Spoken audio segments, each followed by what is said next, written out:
Hi everybody, it's Annette from The Art of Intuition. And today we are going to talk about selling our soul, what we covet more than our soul, how our soul is outside our body, the majority of our soul anyway. So we're going to kind of dissect this one a little bit and see where we get. Now, actually I've been wanting to do this one for a while, and every time it would kind of come in my mind, it was always when I would hear the Little Mermaid song, when she's selling her voice for a chance to go on land and get her dream guy. And when her voice starts coming out of her body, it's almost like a very ominous feeling, like she's really giving up such a sacred part of herself to, gain legs and go out and get the boy. And it's just something about that made me kind of get on this topic. So we sell our soul in so many ways when we're in our human world, when we're in our human consciousness, when we're in our human realities, and they're sometimes very subtle ways. And we don't even realize we've done it. I was talking to someone the other day who was, I hadn't seen them for a few years. They were kind of filling me in on some of the stuff that happened during the COVID realities, and how so many people she knew, and her husband did not want to get the COVID shot, but was so upset that he had to do it. And that he was crying the whole time he took the shot, because he didn't want to. And the point really wasn't so much whether you took the shot or didn't take the shot, but that he felt so upset about having to do it. And I actually had talked to someone else years ago about the same thing, that they had to do it, right? Had to do it, I have to do it, I had to do it. Whereas the choice was, we pick this, you do this, or maybe you can't keep your job, or maybe you had to switch to a different type of job. So you kind of chose money over, if you really felt like it was that much of a betrayal for your soul, which a lot of people did. That's not the first time I've heard, a common story like that, you did it anyway. But let's just own up to the decision. The decision is, I chose money over my soul. I chose money. I chose something secure, what I felt was security, what I felt like is, whether it was money or the reason I did it, whether it was peer pressure or the reason I did it, I chose that over my soul. Now, it's going to might get a little dark in the middle, but I think I'll be able to bring it back around, toward the end. I went to a funeral years ago, and it was a younger person who had died, a younger person in their early 20s. And all their friends were around the casket taking pictures with the body, which I'd never seen before. I've never seen that done before. I had seen people taking pictures of caskets before, and of, the deceased before, but I'd never seen people getting in it and having a great time and smiling and waving and kind of doing that type of shot, right? I've never seen that. And you always hear the comments, and if you've ever been to a funeral, you probably said it just doesn't look like the person. Some people don't like to look at someone after they passed away. It doesn't look real like them. It doesn't appear to be them, because, in our human consciousness, we think, oh, because their soul's not in the body anymore. And look how much the soul animates the body to where it was them. And now it's just a shell of them. It really doesn't even look like them anymore. It looks empty. And when you think about it to the essence that pretty much anyone in their human consciousness, which is, no matter how many people are going through awakening, how many people are going through ascension, there's still a majority of people on the planet that are living in a human consciousness. Their soul is not in the body. A very small amount of their soul is in the body. And that very small amount of, sorry if you hear the weed whacking. If it gets loud enough, if it gets too loud, I'll close the windows. Every time I start a video, there's always noise in the background. There's such a small percentage of the soul in the body, just to animate the body, really. And the rest of it is kind of in our field outside. And if you've ever had energy work done, if you've ever, I know I encountered it more when I had Reiki done on my, years ago, like 14, 15 years ago. Whereas someone had said that to me, like, your soul's not even in there. So rough in there, your soul's over here. It's not even in the body anymore. It has no desire to be in there. But a teeny bit of it is in there, and it gives it the animation. But can you imagine how different, how bright, how incredibly glorious is almost the word that comes. You would look and appear to people if more of your soul is in your body, more of your soul is in your body, more of your soul is in your body. And not just the teeny tiny amount that just kind of animates the body and gives you that essence. I don't know another way to, the essence of you. No matter how many of us go through awakening and ascension, we still have a different essence in a sense. Yes, we're all connected for the unified field, but all of us have a different way we talk about something. All of us have a different way of how we present something. We're all not exactly identical in that sense. So when we start looking at all the ways that we piece ourselves off, and when we talk about awakening and ascension, it's bringing everything back together again. So how do we piece ourselves off? I mean, we're not only talking about it multidimensionally, where we have pieced ourselves over dimensions and dimensions and dimensions, because there is no time. It's all just kind of layered on top of each other, different timelines, different aspects of ourselves, and we keep dividing ourselves off like an amoeba. We keep dividing ourselves off over time. But even in this existence, when we really look at where we have gone against what we knew we didn't want to do for something else, and at the time we might sell it to ourselves as, well, I kind of have to do that. I had no choice. I know I used to say the same thing to myself. Oh, I don't have a choice. I got to do it this way. There's no choice in this. I have to do it this way. Because of love, right? That's a big one. Our human love, our desire. When you get to the twin flame, you get into the really twisted twin flame stuff, where we really sell off a lot of ourselves to be in relationships. And some of the most popular videos I do are about relationships and dealing with relationships, because it's such a big part, no matter where you are, in awakening, ascension, pre-awakening, even in your human experience.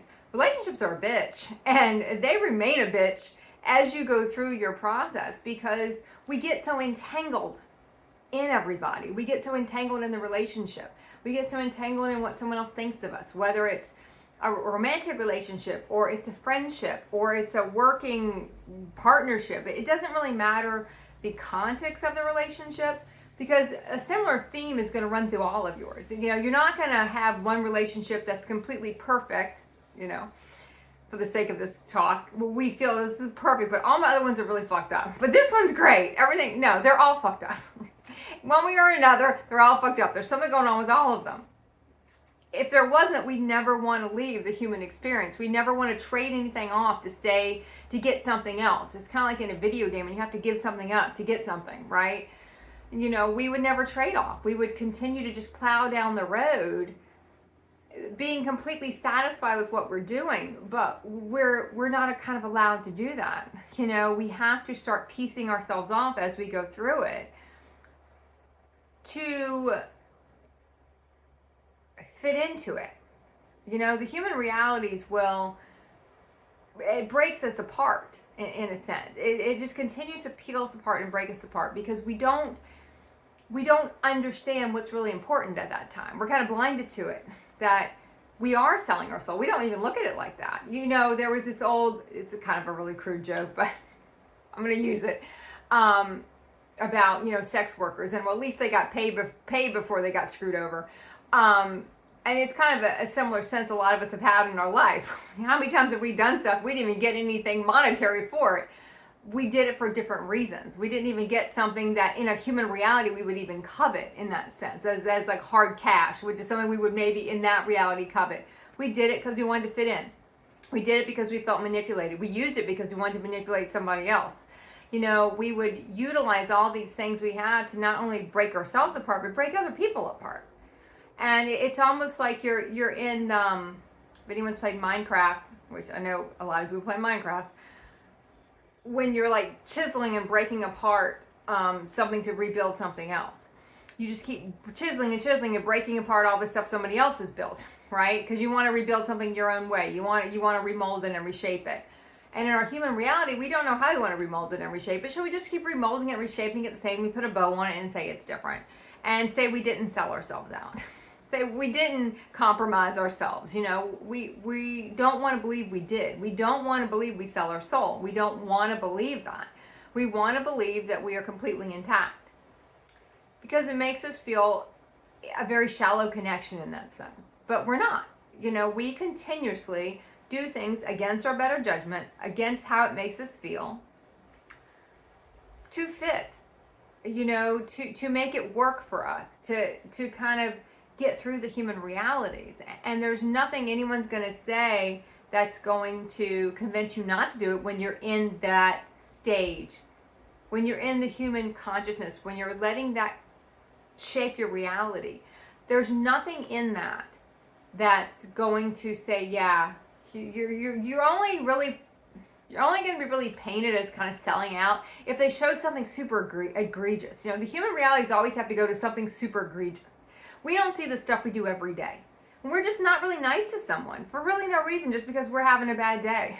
A piece of ourself breaks off because it's not our natural state. I've done a video, I don't know when I did it, but I did one on, from normal to natural. Our human realities are normal to us because that's all we know, right?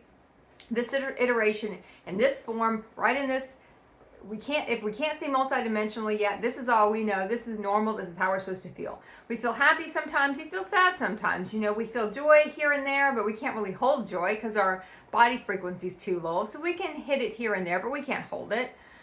We can hit happiness here or there, but we can't hold it. We spend more time, honestly, if we're really honest with ourselves, we spend more time in our human realities, sad, depressed, wanting something else than what we have, because we've separated off so many times. We just keep looking for someone to kind of glue us back together again. But we keep looking externally for that because we're getting programmed by everything we see and watch and hear that everything we need is external to us. There's no reason to look anywhere else because it's all out there. Everything we need is out there. Nothing is really inside for us to look at. So we're really not told to go inside. And if we do even go towards some type of what, human consciousness would say therapy, but it's still to get us to conform back into the human society, to cope with the stuff we do, to come to terms with the stuff we've done. And even when we go through our awakening and our ascension, we do have to come back to forgiving ourselves for all the stuff we did.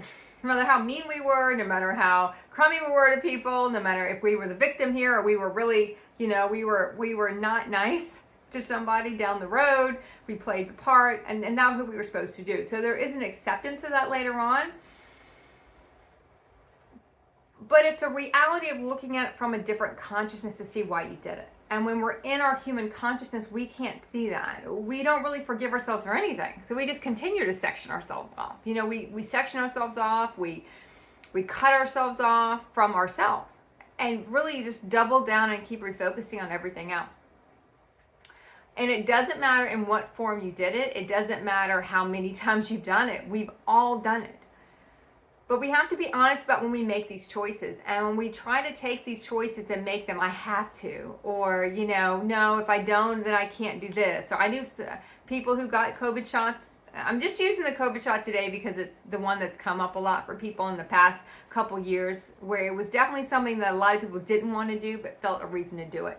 It was a more polarizing one, than the everyday decisions we make, whether to be with this person or not be with this person, take this job or work for a company we know is not really the best company. It doesn't really reflect the values that we feel like we really have. But do we really have those values if we're going to work for a company we know doesn't have those values? If we work for or support a boss that's not really very nice to people and hateful to people, but we're kind of supporting them in that venture because we want to be part of something, even if it's something corrupt. So much of our reality is wanting to be part of a human reality, right? That's all we want to do. And when I say ascension, you kind of pull away from everybody and you're kind of on your own for a while, you don't want to be part of anything.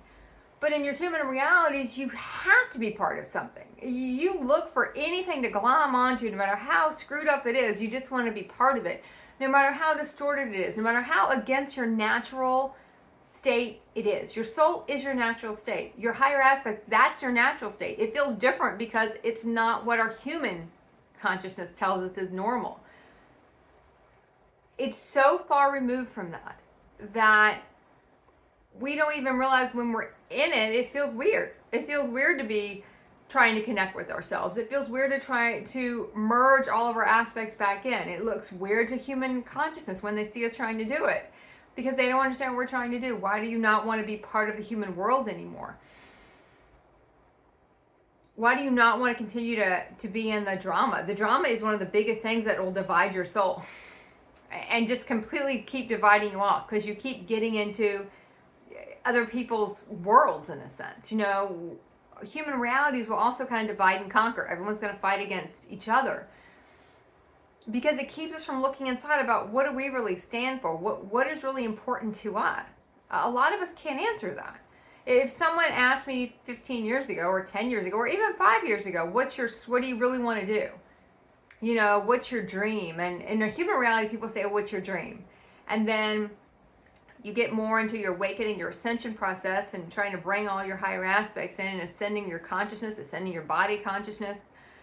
And it's like, well, now what do you want to do? And it's funny because you really don't want to do anything particular. You know, it's a different kind of state to be in where you almost feel like you're not part of this. You're now trying to build something else, but you don't, for a lot of times, know what we're building. We just know we want to be whole again. And when you start holding back, you know, and bringing all that stuff back in, you start to really see how many times we have separated off. How many times we took a piece of our soul and just kind of threw it out because it didn't fit into the picture we're trying to create for ourselves. It didn't fit into what we wanted to be. It didn't fit into what we were trying to sell ourselves as. You know, it just didn't fit. We didn't fit. And if we don't fit, then we're going to keep chopping ourselves apart in a sense until we do fit. We're going to keep selling ourselves off one way or the other until we can fit into something. So one of the first things for me when I started really looking at how many times I had, and this was even before you can see the multidimensional aspects of you and how much it's overlaid over, you know, over many dimensional areas of space and time. This is just looking at our own human existence and how many times we go against things and try to paint it as it's okay. And we try to paint it as it was a higher purpose. Now, technically, it is a higher purpose. In a sense, it's a soul contract to be in the situation. But once we have closed out all those contracts and we're moving into our ascension, because I still feel like in awakening, we're still working through a lot of this. We don't even really see them as contracts yet. We just see as everything's really screwy and screwed up. We start closing out those contracts, but there's still parts of us that I've seen people get really far into ascension, and I've done it myself. We're kind of far in there, and we're do things where we, in a way, kind of start betraying our soul again, because there's always going to be something that might try to get us to go back, whether it be you're in the twin flame experience, or you know you want to have fame, you want to have success. There's something that kind of wants to draw us back in, and what are you gonna sell for that? Where are you gonna compromise for that? Where are you gonna to not have the same standards of what we stand for and what your soul stands for? It's not what your human stands for. I see a lot of people talking about, you know, what do you stand for, speaking their truth. But to me, it's always human truth and what the human stands for. What does your soul stand for? You know, our soul stands for purity. It stands for love. It stands for unity. And if we're not doing that, and we're not working toward that, and we're still trying to separate off for whatever reason, and still seeing this as it's an internal personal journey for a very, very long time, for many years, but there's still a unity to that journey. There's still a reason you're doing it, to unify everyone at some point. You know, yes, we have to get ourselves unified with them before we can unify with other people. But there's still that is the end game. Whereas in the human realities, there is no end game there. You know, the whole game is just to keep piecing us off and to keep, you know, separating us off and pulling us apart. But we need to start really owning up to that. And when you get to certain parts of when you can really look at when you're doing, and you feel when you do it, because you don't feel good when you're doing it, because you kind of know. In our human reality, we never really feel good. You know, our bodies have such a low vibration, we don't know the difference, right? We don't know when we really kind of sold ourselves out, or, oh, I sold myself out there. We don't even think about it like that. It's just, no, I'm just living my life. I'm just doing life. Yeah, you know, it just sucks, and I'm just doing life. And that's what people will say. And that's what we all say. You get into different parts of your awakening and ascension, and you really have to look at if you're conscious enough to know you don't want to do something. Like you really feel like you're betraying yourself on some level, because that is really what separating off our soul is, and splitting ourselves off. We're betraying our true selves on some level. Why are we doing it? In our human experience, we did it all the time. We didn't know any better, right? And we can paint it 100 ways. We can put 100 different shades of lipstick on the pig, and we still know we did it, and it doesn't really even matter anymore. But we get to certain parts where it kind of does start to matter, and we really have to look at, okay, well, what is the reason? If I go back to how I started, at least I think it's how I started, with a Little Mermaid, and she was sold off a part of herself in a sense for love, or what she thought was love. And we've all done that. One way or the other, try to conform to what somebody else wants, trying to be what someone else wants, trying to convince ourselves we are what someone else wants, and not really who we are.